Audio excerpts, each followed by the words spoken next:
Hello gang, and welcome to Displaying-Model-Behaviour. On today's episode, move over McFarlane because NECA are doing DC figures. Marvel Legends have dropped a whole bunch of new action figures, and there'll be anime girls out the wazoo. Well, probably. I haven't done the research yet, but it's model behavior. Of course there's going to be anime girls out the wazoo. All this and a whole lot more on the only news that matters, and that's good news. I normally do like a little hand click snap thing when I say that, but I can't because someone's in the way. Yeah, I'm talking about you. I'm talking about you. Yes, little piglet. So we're going to kick things off with a very quick recap of yesterday's Hasbro Pulse stream, because I did a video on that yesterday. You can go check that out if you'd like to. But first of all, we got a Secret Wars Wave 2, and that had Daredevil, Absorbing Man, Magic, Constrictor, Symbiote Spider-Man, and then we had a very surprising 2-pack of Muse and Bullseye in their modern comic book versions. Really gnarly, covered in blood, very un-Marvel Legends. But I guess you can do that when you make it a Hasbro Pulse exclusive. Following on from there, we had a re-release of the Onslaught Build-A-Figure, this time in retro packaging and slightly modified paint. After that, we go back to the 90s with an Avengers The Crossing style Black Widow and Quicksilver 2-pack. Then we get a rather odd choice, or I feel it's an odd choice. It's Archangel in the X-Men 97 packaging, even though he hasn't really featured in that show very much yet. And also, in the old series, he was in his blue and white attire a lot more, which honestly is the one that I think a lot of us really wanted. And then they concluded the live stream with the reveal of Maximum Thor, which was a real mixed bag, with a lot of people very, very happy, and a few people a little bit salty. Some people don't like the face sculpts, myself included. Other people think they're great. They're very true to the comic design of the modern Thor comics, so I get that, it's fair enough, but it's not an aesthetic I really care for. The body looks great though, the modern costume, no complaints about that. Soft goods cape, you love to see it. Missing a spinning hammer, which is a big loss on that one. I'm disappointed about that. But you do get the Throg of Thunder, so it's a mixed bag all round. But hey, that does it for the Marvel Legends recap. One thing that was conspicuous by its absence in the Marvel Legends Pulse stream was any kind of hint as to what might be coming in the future, and apparently that's because Dwight forgot to bring it. You know what? We all have those little brain fart moments. Luckily, he posted his little sneaky teaser online later, and it is a circle of plastic. Could be anything, but some eagle-eyed folks have taken a little look at the leaks that have been out over the last year or so and thought, Mole Man. There's a deluxe Mole Man that should be coming out later in the year, and this looks suspiciously like the underside of a New York City sewer lid. So could that be a little hint towards Mole Man? Well, time will tell, but honestly, I think it's a pretty good guess. Over in G.I. Joe news, we have the official reveal of the Cobra La Royal Guard figure. Okay, we had this revealed kind of technically, but now we got the full product image shots, and this is what I love so much about the G.I. Joe Classifieds line, is that now, after about 5 or 6 years of doing them, now we're going deep. Now, in the words of Frank Reynolds, we're gonna get real weird. And yeah, they're getting really weird now, and I love it. Regular army men, that doesn't do much for me. Bizarre serpent snake men from Cobra La? Hell yeah, man. This is so much fun. First of all, he's a big, chunky, colorful boy. Gotta love that. That's ticking all the model behavior boxes.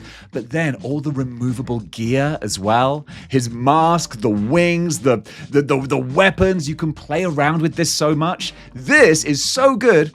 It's the reason I stopped collecting G.I. Joes. Let me explain. I wouldn't be able to buy just one. That's the problem. When you have guardsmen like this, guardsmen don't go in single file or anything. They come in pairs. That's what I'm trying to say. Guardsmen travel in pairs. You want 2 of them flanking the big bad. So with that in mind, I had to just cut myself off entirely. Otherwise, I'd be army building myself into oblivion. But if you can afford to do that, then God bless you, because this is going to be an amazing addition. Oh my God, Danny DeVito, I love your work. And also, I love NECA's work on this Danny DeVito penguin. Kind of. I mean, it's gross. It's gnarly and grim and disgusting, and how was this ever marketed to children with Happy Meal toys? I don't know. But 30 years later, we get some badass action figures from NECA. This one is a soft goods labor of love. At first I thought, hang on a second, haven't we had this? But I was thinking of the McFarlane Batman Returns figures. This is NECA doing DC. I mean, granted, it's not DC Comics, but it's DC. So I guess this is a result of McFarlane losing the license. My brain just joined the dots while talking about this. I can be a little slow to the party sometimes. But yeah, there you go. So are we going to get NECA doing more DC figures? I guess it's a possibility now. That's kind of cool. That was kind of burying the lead on this story. Yes, there's a new Penguin figure, but more to the point, NECA are doing DC figures. That's pretty awesome. I really should have made a bigger deal of that. But it's here now. I think I'll add that to the intro.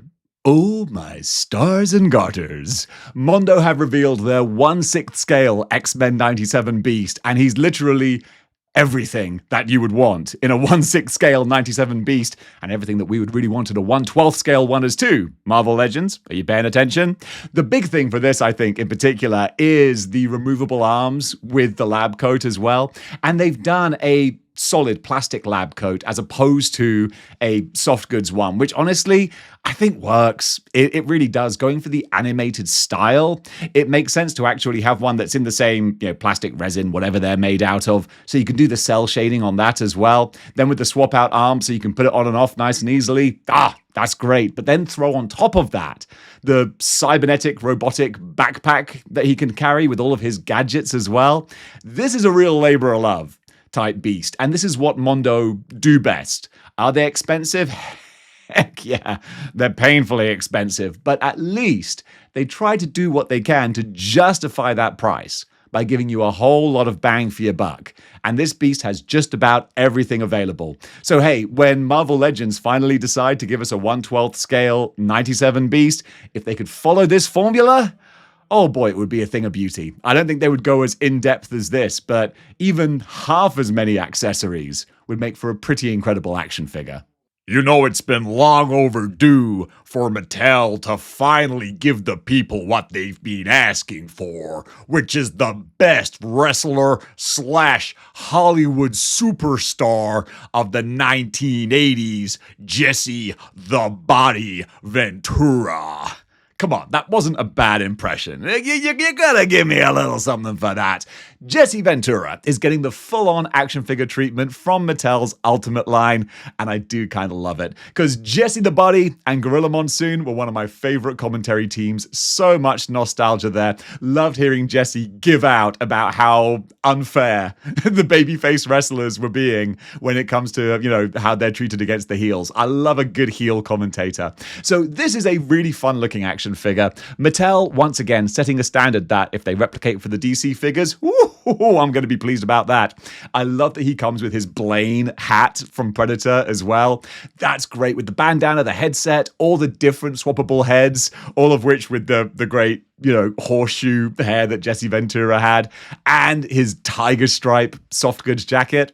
I really, really dig this. A little bit of a nostalgic labor of love. I've used that phrase a few times on this episode, but hey, a lot of these figures are labors of love, and I really love the fact that we're getting them. Super 7 have just announced that they are resurrecting the Visionaries line of action figures, which is a huge big bang of 1980s nostalgia. I used to have Visionaries, and that just hits all those little mental fusions in the brain where it's like, yes, a simpler time. I remember this, which is pretty much what the entire action figure industry is built on. So we haven't seen anything yet. They've just announced that they're doing it. And hey, roll on about, a year or so when we might actually see some reveals of these. I'm going to be really interested, because if they throw in the proper old school holograms and everything else as well, it's just going to be a little love letter to our 1980s childhood. Jada Toys really are just doing a scattershot approach to every single license they can get their hands on. And now they're covering The GOAT, the upcoming CGI animated movie that's going to be hitting theaters soon. And we got a whole bunch of action figures for The GOAT. It says here, get in the game. Official GOAT the movie action figures inspired by the all-new animated film that brings Rawball to life like never before.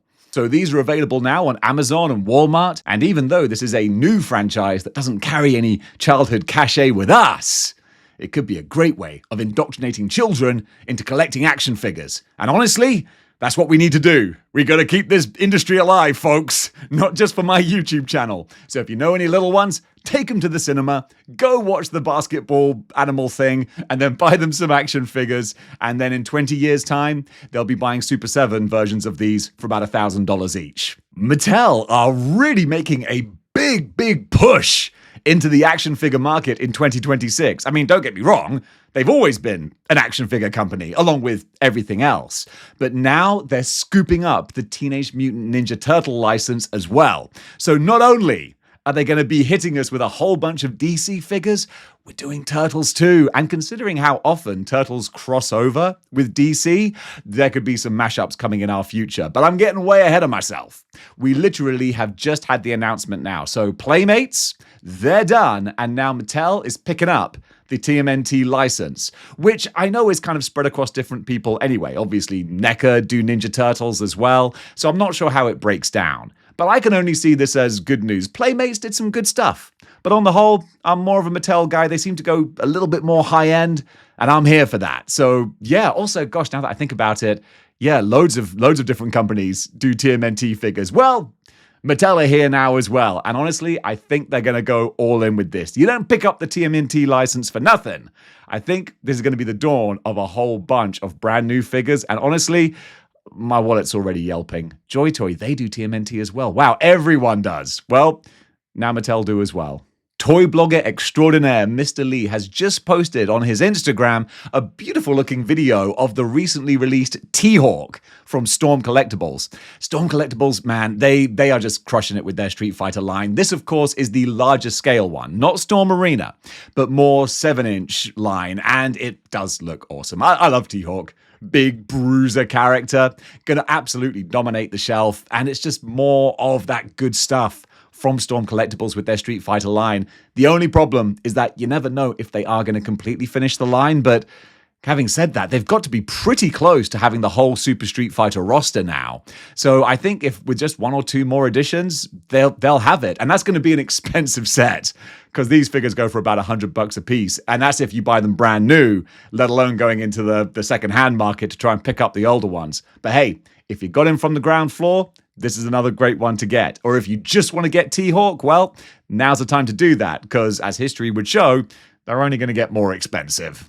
Speaking of other manufacturers that have the TMNT license, Joy Toy have just revealed their Super Bebop and Mighty Rocksteady. Had to check the names there. Which one's Super, which one's Mighty? So we've got the robot versions of the two henchmen from TMNT. Looking super fun. Of course, Joy Toy is going to be 1/18th scale, but having played around with a few of these recently, I can attest to the quality that you get with these. The joints are buttery smooth, the accessories are fantastic. They're a little bit smaller, but considering how big a TMNT collection could be, you might want to be a little bit more economical with the space they're taking up.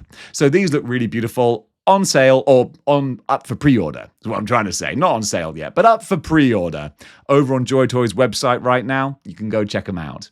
And while you're checking out what Joy Toy have to offer, you might want to take a look at their Warhammer 40k line as well, because they just put out new figures for this, it seems like every other day. Now, we've got a new addition to the White Scars. Oh, I think it must be a relatively new chapter. Am I right? I used to be into Warhammer back in like the 90s, which I almost can't remember now. It's a wonderfully nostalgic blur.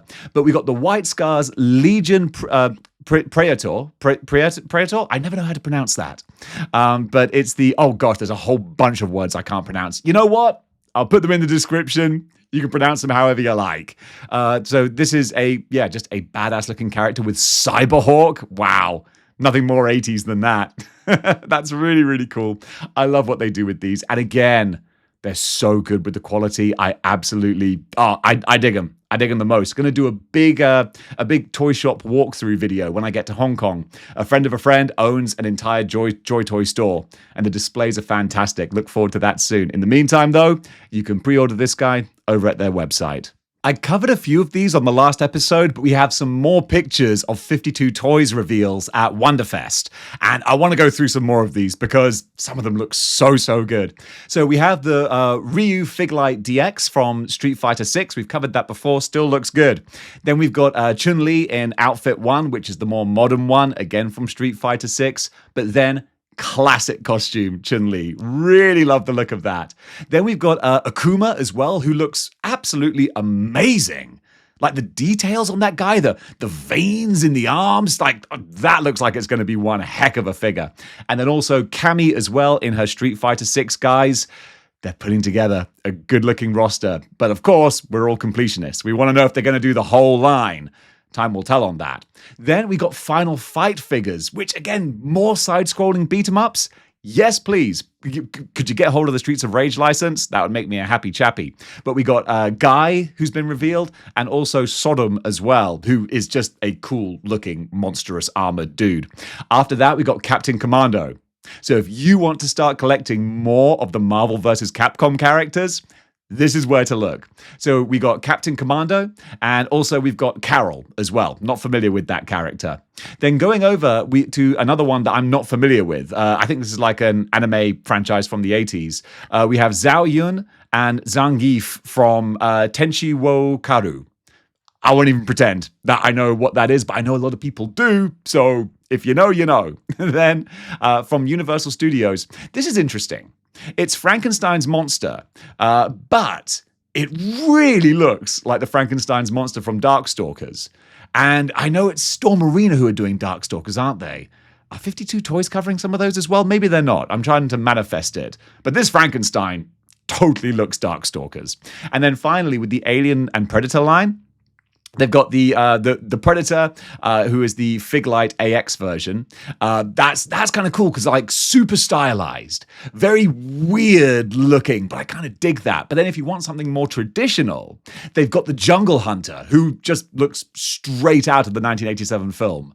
Really dig that. When it's all painted up, it'll be interesting to see how that holds up to NECA's versions. Then we've got the Prometheus Engineer, who, like, that's fine. I don't really have a big love for the Prometheus movies, but there he is. And then finally, there's the Fig-Lite Xenomorph, which again looks super stylized, which might appeal if you're into that kind of weird and wonderful interpretation of the character. Up for pre-order from the JFS website are their 2-packs from their Robocop line, and they're very expensive, I will say that, but it's also Robocop, so of course by default I'm going to kind of love it. These are 1/10 scale, so about 7-inch, so you're talking McFarlane NECA type size, which does fit in with a lot of previous Robocop figures. But really, if you're going to collect these, you probably want to get that collection from scratch rather than intermingling them. So we've got Alex Murphy, well, Robocop, and Lewis. Great to have an Ann Lewis action figure. These two look really cool. Again, they are expensive. But hey, just how much do you love the franchise? How much do you want the figures? The value is entirely subjective. So they've got the two pristine looking characters, and then in the other 2-pack, we have the very battle damaged looking characters, one more so than the other. So we have battle damaged Robocop from the end of the movie. That's pretty wicked. I like that. You want to have the two different versions. That's badass. But he comes with Toxic Emil.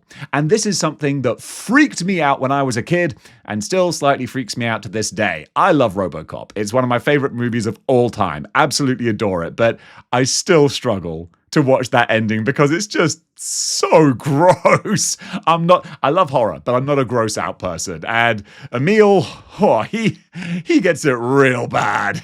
But it is pretty amazing to have this in action figure form. So as I said, if you like the look of these and you don't mind ponying up the dough, you can pre-order them over at the JFS website. Up for pre-order now over at Big Bad Toy Store are the 1/12 scale, let me get this right, Hidesu Studios Zombie Warrior series action figures. Now I've covered these before just with the preview images. Now they're up, they're ready to go, and boy, howdy, are they expensive. I don't want to be like banging on about price, but also I don't want people being like, oh, Dave, you were going on about these figures. You didn't say how expensive they were. Well, they're really expensive, okay? I should sincerely hope that all of the stitching and the fine, minute detail on the soft goods is where you will find a lot of that value, because it's hard to tell from the faraway pictures. You really need to have these in hand. I'm looking forward to seeing some reviews. I'm sure some of the bigger reviewers on YouTube will get some of these, and they'll be able to tell you where your money's going. Maybe those cloth goods are like just real, excellent, chef's kiss, exquisite type detail, because they look awesome. I mean, Chinese hopping vampires? Yes, please. That's wicked. But a mighty high price tag means that there may be a bit of a barrier to entry for a lot of people, myself included. But if you're a high roller who wants some gnarly mythological vampire creatures, well, you can go on over to Big Bad Toy Store. That's where you're going to find them. 5K Toys have shown off a whole bunch of upcoming Otherware action figures that are going to be up for pre-order later in the year. These are on display, I think, probably at Tokyo Wonderfest. They look like photos from that event, and these are pretty crazy. Do I love how ridiculous they are? Yes, absolutely. I'm a simple creature. But they're certainly not what you want to have out with the fine china when the vicar comes to visit for afternoon tea. But if you don't mind having a slightly ridiculous, over-the-top anime girl collection, well, I dare say these might just be essential editions. More information when they're up for pre-order. Now, go wash your eyes with soap and water and say 3 Hail Marys. That's my Catholic upbringing for you. Today in Artist Alley, something a little bit different. Luis Donaldo Meza. Yes, I got it right. This is a 3D digital artist. And at first, I was like, whoa, is this just AI? Because if it's AI slop, get out of here. I don't think it is, though, because this has a whole bunch of videos of him making these models. So he designs them digitally in 3D online. Online, yes, on the interwebs, children. He logs onto the World Wide Web and he makes these things. Anyway, he makes beautiful looking things. So he makes 3D sculptures and then prints them in a 3D printer, I would imagine, paints them up, and they look awesome. So go give him some love, because I think he's doing some awesome work. Today's cosplay cover artist is Bellatrix Aiden, and I have to wonder what the budget is for some of these cosplay shoots, because they look absolutely insane. Like the production design, the costumes, the makeup, everything. Like it must cost a fortune to put these things together. Well, God bless them for spending so much money to make such amazing photo sets, because honestly, these look incredible. Go give her a follow on Instagram. And folks, that does it for Good News for today. Thank you so much for watching. What did you think about the items covered? Comment below and let me know. And if you'd like to help support this channel, then if you give me a thumbs up, I'd be very, very grateful. Or if you wanted to go one step beyond and get a channel membership, that would be amazing. By getting a channel membership, you can take part in the nearly daily channel member live streams that I do. When I'm filming and researching Good News, I do it as a channel member live stream, so you guys can give me your thoughts on the products as and when we look at them. Makes it more of a collaborative group project, and I kind of love that. The model behavior community is building and growing, and that makes me so happy to see. So gang, thank you so much for your support, and until next time, keep displaying model behavior. I can't reach the camera.